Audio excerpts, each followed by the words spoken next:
June 23, 1944. Mid-Atlantic darkness stretched unbroken for hundreds of miles. Inside the Japanese submarine I-52, Commander Uno Camillo leaned over the periscope, eyes fixed on a dim silhouette sliding through the black water.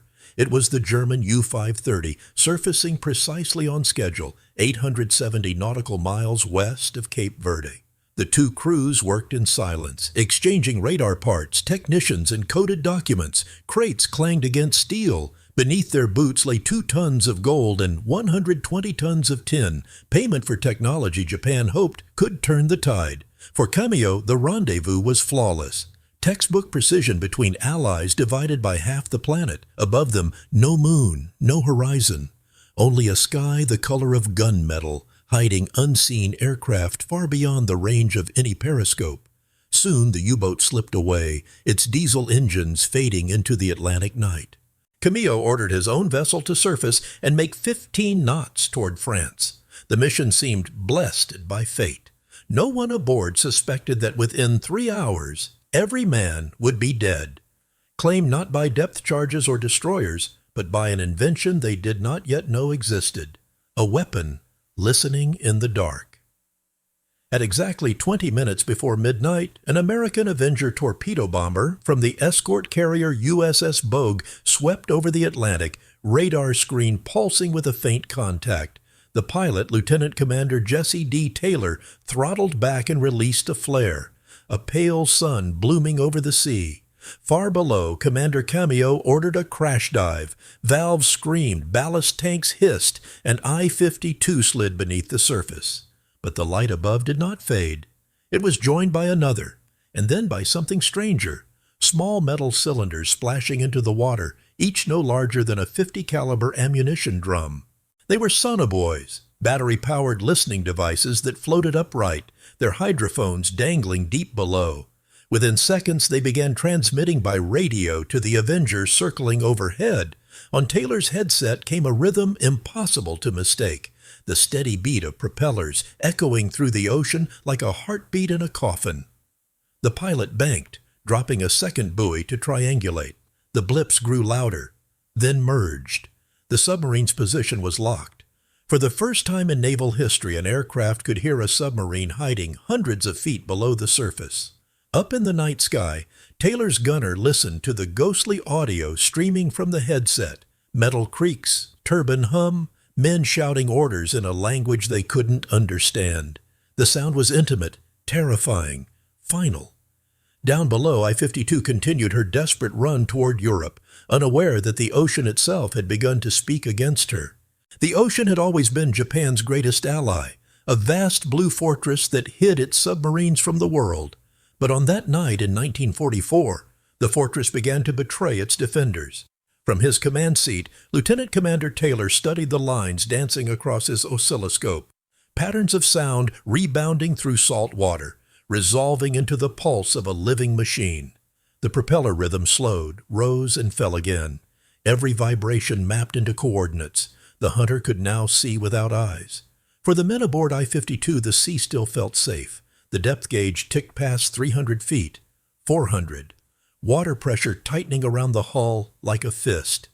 In their minds, the Atlantic was silent, but above them the silence had become a weapon. A lattice of sensors stitched together by radio, forming the first acoustic surveillance grid in human warfare. Moments later, Taylor armed his torpedo rack and whispered to his crew. The voice was calm, procedural, detached. The age of guesswork was ending. What came next would not be a battle. It would be an equation solved by sound. By 1945, the arithmetic of war had turned against Japan. What once seemed an ocean of opportunity had become a ledger of loss, numbers cold enough to erase courage. Between 1941 and 1945, American submarines sank 1,314 Japanese ships, destroying 5.3 million tons of merchant shipping, 56% of Japan's total wartime losses. In that same period, the Imperial Navy's proud submarine force sank only 184 Allied vessels, a fraction more than 1 million tons. During the peak of 1944, U.S. submarines averaged 1 Japanese ship destroyed every single day. 492 vessels that year alone, totaling more than 2,387,000 tons of cargo and fuel. Each sinking wasn't just a statistic, it was an artery severed in the empire's lifeline. From Singapore to Yokohama, factories starved for oil and steel. Convoys shrank, ports emptied, and the imperial staff began counting not victories, but remaining hulls. The mathematics were merciless. Japan's submarines could no longer win by valor or stealth. The war beneath the sea had become a contest of industry, and industry had already chosen its victor. The Imperial Navy entered the Pacific War with discipline, pride, and faith in its tactical doctrine. Submarines were built to protect the fleet, to stalk enemy carriers, and to strike only the highest value targets. Their captains were trained to think like warriors of the line, not raiders of supply. Across the ocean, American submariners were being taught something entirely different. Their orders were blunt: sink anything that floats. The campaign was one of unrestricted commerce raiding, an industrial assault on logistics itself. Every merchant vessel destroyed meant fuel denied, factories silenced, soldiers stranded. The contrast was catastrophic. Japanese boats prowled for battleships they rarely found, while American patrols tore through tankers and freighters by the hundreds. One side hunted prestige, the other hunted arithmetic. By 1943, Japan's merchant fleet was bleeding faster than it could replace hulls. Steel for shipbuilding was diverted to aircraft. Crews were pulled from fishing villages with barely a month of training. Each submarine loss now carried the weight of a national shortage. Doctrine had become a death sentence, a philosophy colliding with mathematics. Factories were the new front line. While Japan's yards worked by lantern light and rationed steel, American shipyards roared day and night. From California to New Hampshire, assembly lines at the Electric Boat Company and the Portsmouth Naval Shipyard launched new submarines at a pace the Imperial Navy could not imagine. Each Groton-class boat demanded more than 140,000 parts, fabricated by contractors in 32 states. Engines, periscopes, sonar heads, and batteries flowed to the docks in perfect rhythm, a logistics symphony the Japanese could neither see nor stop. Japan's crews fought with craftsmanship. America's fought with standardization. When a submarine was lost, a replacement was launched within months. When one was damaged, spare components were already crated and waiting. In the Pacific, that meant endurance without interruption, the ability to fight forever.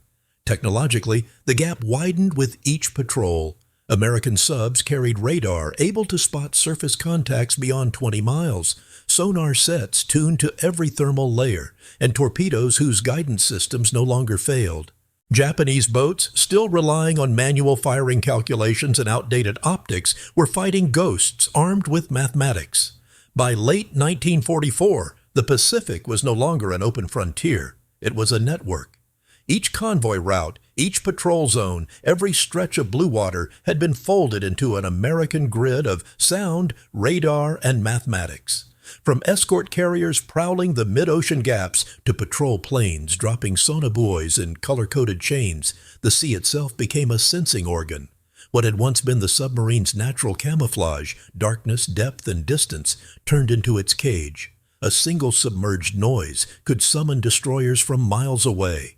A periscope feather on the surface could draw an entire hunter-killer group. The ocean's vastness no longer offered safety. It magnified exposure. American command centers stitched these signals together in real time, a surveillance web as revolutionary as radar had been in the skies over Britain. Japanese officers began reporting aircraft that appeared with impossible accuracy, depth charges that fell in perfect alignment, torpedoes that seemed to think. It was not sorcery.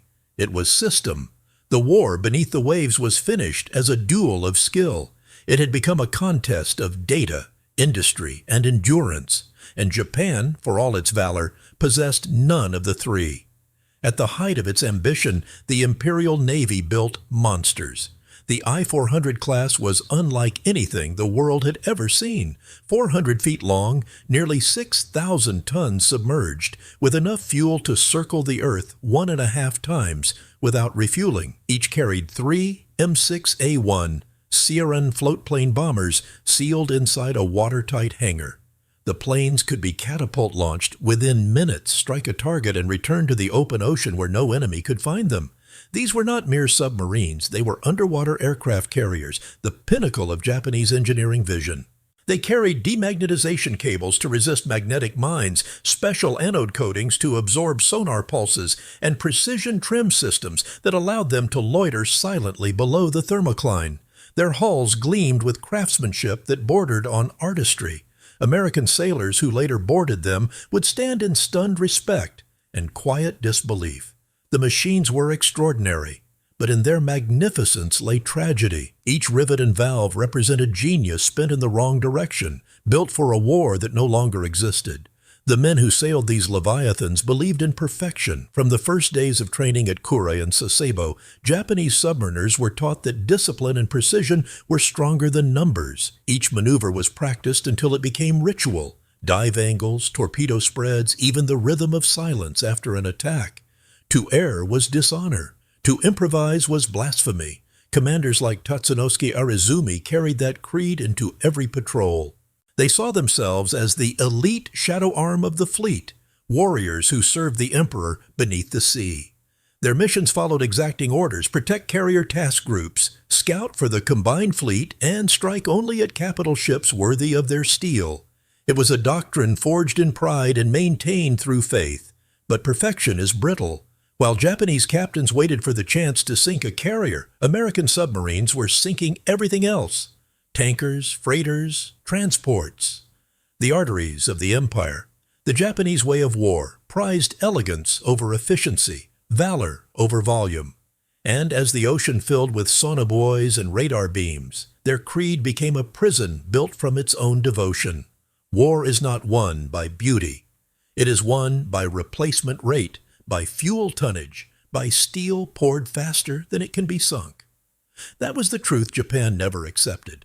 While its engineers perfected the form of the submarine, America perfected the system that kept submarines fighting. In Tokyo, planners measured success by design brilliance: how deep a boat could dive, how far it could travel, how many innovations could be fitted into a single hull.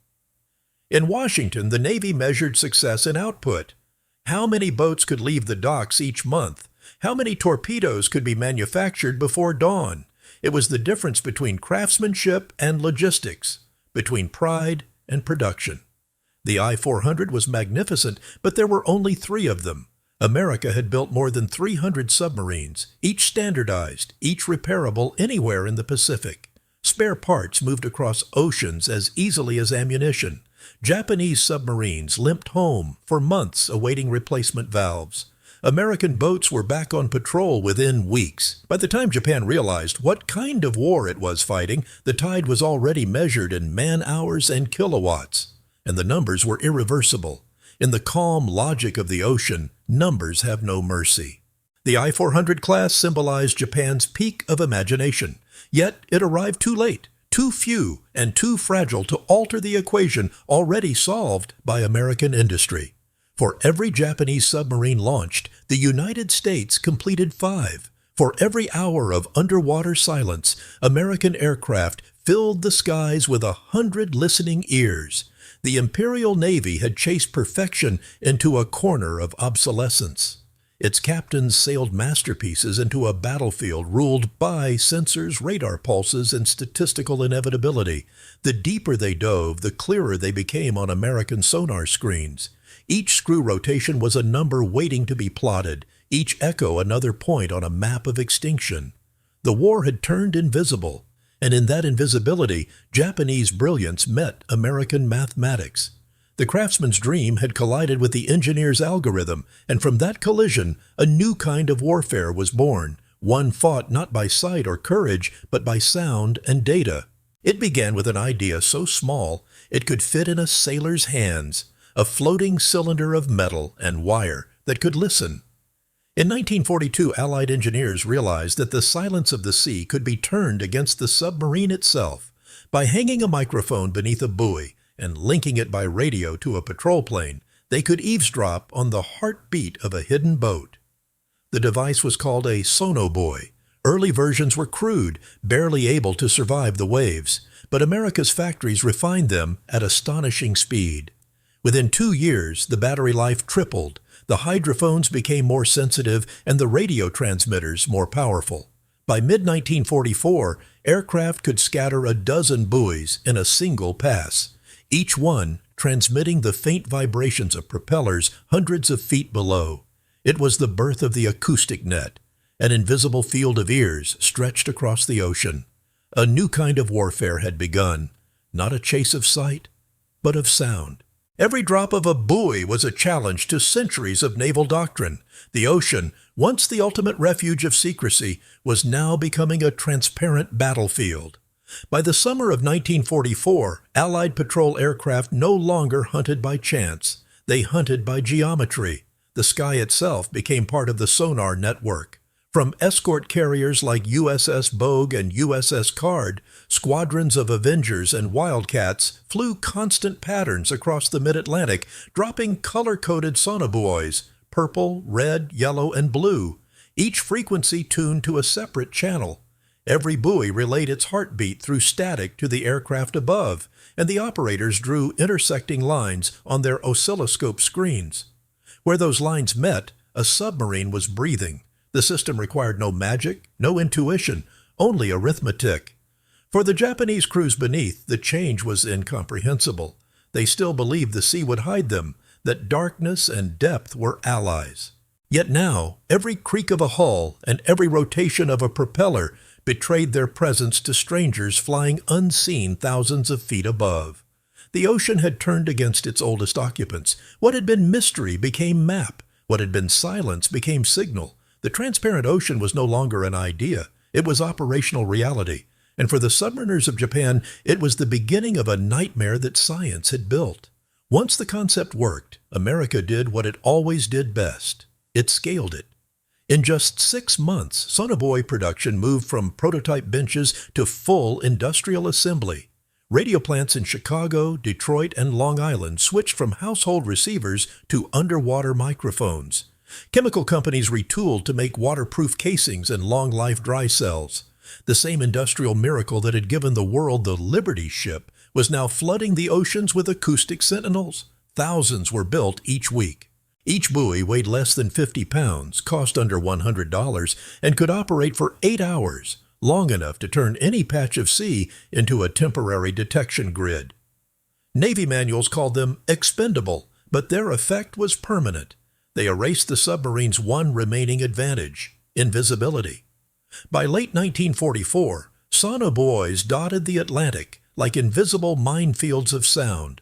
Aircraft carriers launched patrols that could seal off an entire convoy route with nothing more than a few crates of metal and wire. It was efficiency raised to the scale of empire, war conducted by production lines and decibels.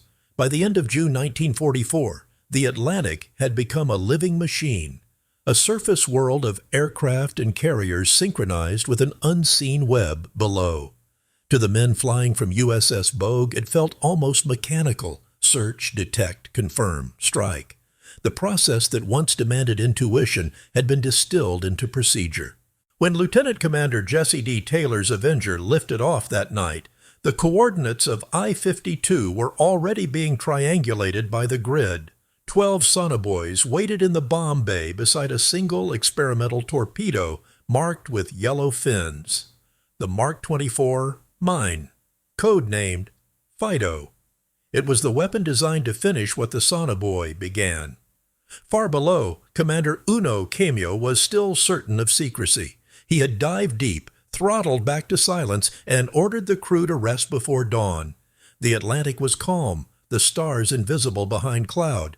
It felt safe, that old illusion that depth meant distance. But above him, the machines were already listening. The hunt was beginning, and the ocean itself would take the first shot. At 20 minutes before midnight, Lieutenant Commander Jesse D. Taylor's Avenger sliced through the low clouds above the mid-Atlantic. The radar scope pulsed once, twice, then caught a faint return. Taylor steadied the stick and dropped to 500 feet. Wind hissed over the canopy. Below him, a smear of foam betrayed a moving hull. The crosshair steadied. He reached for the flare switch. A white blossom erupted across the sea, bleaching the waves into silver. Far beneath, Commander Uno Cameo saw daylight where no daylight should exist. He shouted for an emergency dive. Valves shrieked as I-52 slid under, ballast tanks roaring, gauges spinning. They thought they had escaped. They had not. Taylor's gunner released the first purple sonobuoy. It splashed, righted itself, and began to listen. Moments later, another followed. Red, then yellow, then blue. Each frequency a thread in the invisible net. On the Avenger's headset came the low rhythm of propellers, steady and distinct. Taylor nodded once. The target was fixed. He called out to his crew, "Stand by Fido." And in that moment, the ocean held its breath. What had once been a duel of hunters was now a calculation unfolding in real time. Somewhere below, metal hearts beat in the dark. And above, machines listened. The first sounds rose through the static like whispers from the deep. In Taylor's headset, the ocean was no longer empty. It was alive. The purple sonobuoy relayed a pulse every 2 seconds, each echo stronger than the last. The American pilot turned his Avenger in a slow circle, plotting bearings with pencil marks across his kneeboard. When the readings intersected, he knew the submarine's course within yards. On the screen in the radio compartment, the oscilloscope line steadied. Symmetrical, deliberate, mechanical. Propeller rhythm, not a whale, not a trick. A submarine moving west at 15 knots, depth between 300 and 400 feet. Taylor dropped a second buoy, then a third, spacing them by calculation rather than guess. The frequencies overlapped, forming an acoustic triangle, a cage of sound closing from above. The coordinates locked solid. Far below, I-52's crew listened to their own machinery and felt comfort in its precision. They did not know that the same pulse of their engines was now guiding a hunter directly toward them. A weapon born from the marriage of sonar and industry was about to strike. Its name was Fido, and it was already waiting beneath the wing. The torpedo dropped cleanly from the Avenger's belly and hit the water nose first, vanishing into spray. It was the Mark 24 acoustic torpedo. 760 pounds of explosive logic, armed not with a timer but with a microphone. It slipped beneath the surface, propeller spinning, listening for the rhythm of its prey. Inside I-52, the sudden ping of metal against water barely registered. The crew focused on depth and silence, unaware that a machine above had already delegated their destruction to another machine below. The torpedo curved, adjusted course, and accelerated to 40 knots, faster than any submarine could flee. Taylor and his crew could hear it too, faint through the sonobuoy's feed, a rapid crescendo of mechanical heartbeats converging on the target. Then came the sound every anti-submarine pilot would never forget, a deep, hollow crack, followed by a drawn-out crunch, like steel being folded in half. At 17,000 feet beneath the Atlantic, I-52 broke apart. 94 men, 2 tons of gold, and a nation's faith in ocean secrecy disappeared in a single implosion. The recording still exists. A ghostly murmur of bubbles, a final exhale captured on magnetic wire. Then there was nothing. No explosion in the sky, no oil fire on the surface. Only a slow, circular patch of foam fading under moonlight. The Avenger's crew circled twice, listening to the final clicks on the sonobuoy channel. Then silence. Lieutenant Commander Taylor marked the coordinates, transmitted his report, and turned for home. The war diary would record it in a single line. Submarine destroyed, no survivors. Far below, I-52 lay in eternal darkness, resting upright on the seabed at 17,000 feet. The wreck would not be seen again for half a century. Inside the pressure-crushed hull still lay the gold bars, the tin, and the sealed diplomatic pouches that never reached Berlin. For the Japanese submarine force, the sinking was more than a loss. It was a revelation. Word spread through surviving crews that the Americans had found a way to hear through the sea itself. Men who once trusted silence now feared it. They began to describe the ocean as haunted, patrolled by invisible ghosts that struck without warning or mercy. The age of guesswork was over. The hunters of the deep had become the hunted. In the months that followed the loss of I-52, a strange fear began to spread through the Japanese submarine fleet. Crews whispered of an unseen enemy that struck without warning, an enemy guided not by human eyes, but by invisible hands. Reports from patrols in the Philippine Sea and the East China Sea told the same story. Boats that had never sighted an aircraft were suddenly destroyed in precise attacks. Depth charges fell in perfect rhythm, as though the Americans could read the ocean like a map. Veterans who once trusted silence now found it unbearable. The ocean had become alive with ghosts. Inside mess decks, engineers argued in hushed tones about radio listening buoys and self-steering torpedoes. Commanders dismissed such tales as rumor, yet every month another submarine vanished. By 1945, losses had reached more than 100 boats, nearly the entire pre-war fleet. To the Japanese sailors who survived, it felt as if the sea itself had turned traitor. Every sound they made, every bolt that groaned under pressure, might carry their death. And still the orders came: dive, patrol, endure. The ocean no longer obeyed courage. It obeyed physics. What the Japanese called sorcery was, in truth, a system. The Americans had fused radar, sonar, and mathematics into a single killing network. A submarine spotted by radar on the surface could be tracked by radio once it dived, then destroyed by an acoustic torpedo homing on its propellers. Each link, radar, sonobuoy, torpedo, fed data to the next, erasing the need for luck. Hunter-killer groups operated like machines. Escort carriers such as USS Bogue, USS Card, and USS Guadalcanal directed aircraft in endless relay, each patrol overlapping the last. Destroyers waited below the clouds, their sonar tuned to the same frequencies as the buoys above. The ocean was no longer random. It was patterned, predictable, mapped in real time. To a Japanese crew, the attack seemed supernatural. Planes arrived minutes after surfacing. Depth charges fell in perfect rhythm. But behind every strike lay radio triangulation, sound plotting, and a warehouse of spare parts. What once took instinct now took only logistics. The Hunter had become an algorithm, written in steel and circuitry. By mid-1945, the U.S. Navy was no longer content to hunt in open water.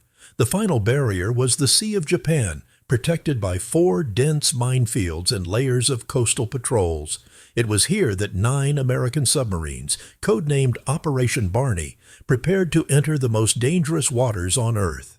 Their secret weapon was the FM sonar, nicknamed Hell's Bells by the crews. Instead of sending a single echo, it emitted a continuous tone near 1,000 hertz, pure, musical, and unmistakable.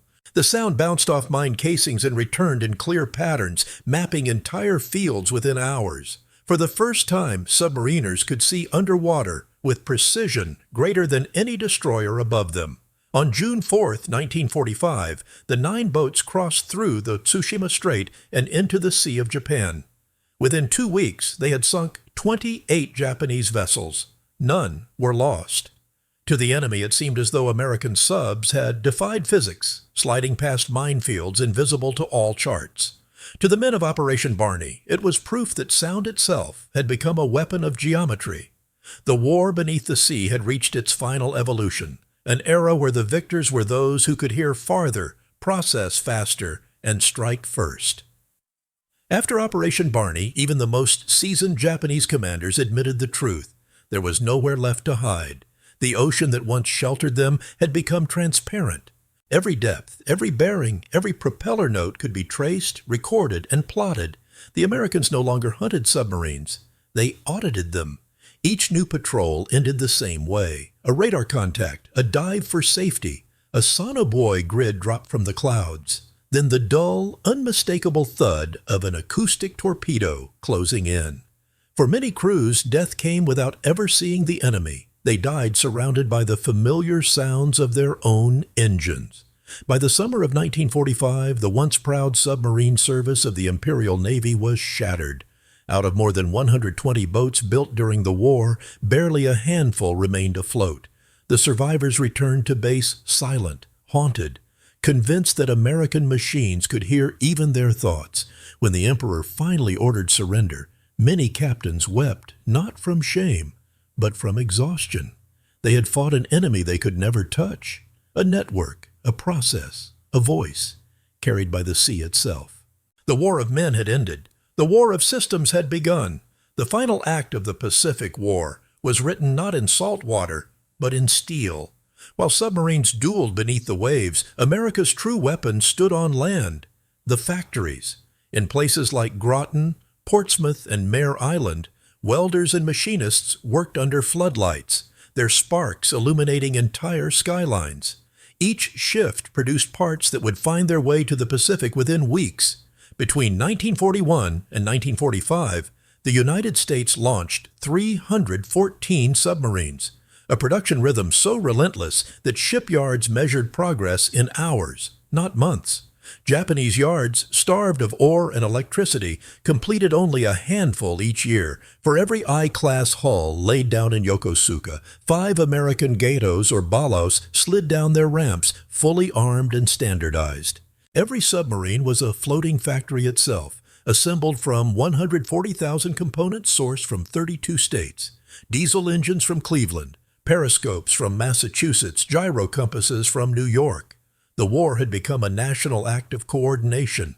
Every hammer strike, every rivet, every ton of steel poured in America was another depth charge waiting in the Pacific. While factories forged the steel, technology gave it sight. American submarines carried SJ radar sets capable of detecting a surface contact more than 20 miles away, even through night or storm. Their sonar, improved by wartime research at Harvard and Bell Labs, could resolve echoes to within yards. Every contact became a coordinate, every coordinate a firing solution. Above them, aircraft relayed information through the fleet broadcast system, linking squadrons, destroyers, and submarines into one synchronized web. A single detection could trigger a pursuit involving dozens of ships and planes. Japan had no such network. Many of its boats still relied on hand-drawn charts and verbal reports sent hours late by radio. Intelligence tilted the balance even further. The ultra-code breakers at Pearl Harbor routinely decrypted Japanese submarine orders before the boats even left port. Patrol zones were plotted, ambushes arranged, and torpedoes fired into empty water where the enemy was about to be. By 1945, the United States Navy no longer searched. It predicted. The ocean was a chessboard, and every move had already been mapped. Japan's defeat did not begin on land or in the sky. It began in the shipping lanes, invisible lines that once fed an empire of islands. In 1941, the Imperial Merchant Marine carried more than 6 million tons of cargo across the Pacific. By August of 1945, that number had fallen below 2 million tons, with barely 320,000 tons still seaworthy. The rest lay on the ocean floor, torn open by torpedoes and depth charges. Without fuel, factories closed. Without transport, soldiers starved. Even the great battleship, Yamato, Musashi, Nagato, sat powerless at anchor, their bunkers dry. Tankers could no longer reach them. The empire had become an archipelago of stranded machines. American submarines, once dismissed as auxiliary weapons, had strangled a nation. Each merchant ship destroyed carried not just cargo, but time, weeks of war effort erased with a single hit. Tokyo's leaders watched shipping reports with dread, knowing that every lost hull meant fewer planes, fewer tanks, fewer chances. When the war finally ended, Japan's greatest casualty was not a city or an army. It was motion itself. The nation had stopped moving. When Japan surrendered in August of 1945, 2 immense shadows still moved beneath the Pacific, the submarines I-400 and I-401, the largest ever built. Each carried 3 Siran aircraft, their wings folded and engines fueled for a final, suicidal mission against the Panama Canal. The order to launch never came. On August 29th, both vessels surfaced under white flags south of Honshu and awaited capture. American boarding parties from USS Blue and USS Segundo were astonished. The hangars were pristine, the planes untouched, the catapults gleaming with oil. These leviathans, once meant to strike halfway across the world, had never fired a shot. To the sailors who took them, the surrender felt almost ceremonial, a passing of eras. The masterpieces of hand-built perfection stood silent before the mass-produced fleet that had already conquered the seas. In their stillness lay the final symbol of Japan's wartime illusion, that technology without production could change destiny. The ocean kept its trophies, but history kept the equation. When the smoke cleared and the wrecks settled, historians would search for the secret of America's victory. Some said it was courage, others technology. But beneath both lay something colder, arithmetic. Every bolt, every weld, every radio pulse formed part of an equation that Japan could never balance. The United States had turned warfare into logistics, and logistics into destiny. Factories became battlefields, engineers became strategists. In that transformation, the war at sea stopped being human. It became mechanical, procedural, inevitable.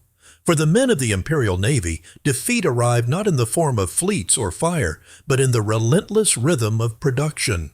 They had been outnumbered, outsupplied, and finally, outcalculated. The ocean that once hid them now carried their enemy's signal. The very silence they trusted became the sound of their end. Today, the rusted hull of I-52 still rests in the darkness, its gold untouched, its mission forgotten. Around it lies the echo of a larger truth, that wars of machines are decided long before the first shot is fired, decided by industry, by math, and by the will to build without pause.